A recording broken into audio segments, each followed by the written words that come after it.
Hello bachcho, let us read this given question. So the given question says that according to John Dalton's atomic theory, पहला हमें दिया है any given compound has a fixed proportion by mass of its constituents. Second is when two elements form more than one compound for a fixed mass of one element, the masses of other elements are in the ratio of small integers.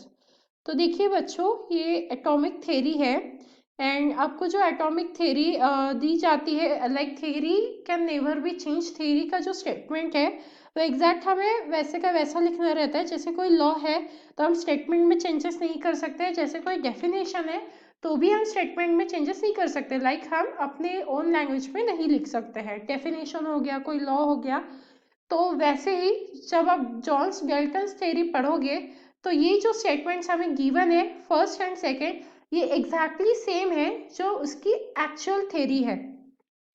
सो और इसके बाद ये जो John Dalton थे, इन्होंने ये theory क्यों बताई थी? He propose atomic theory, he proposed atomic theory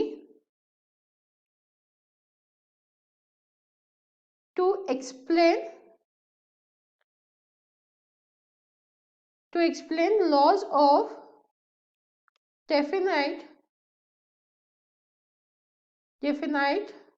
and multiple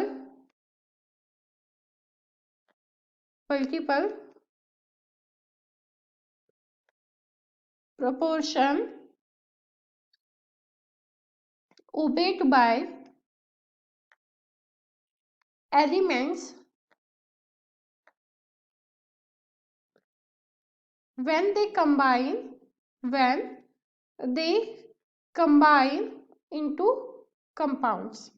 So जब आप ये थ्योरी पढ़ोगे तो आप देखोगे कि जो दोनों स्टेटमेंट हमें गिवन है वो एग्जैक्टली सेम है एक्चुअल थ्योरी के, इसीलिए हमारा इसका आंसर हो जाएगा both are correct.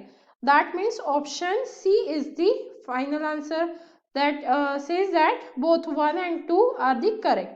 So this is the final answer and I hope you understood it well. All the best.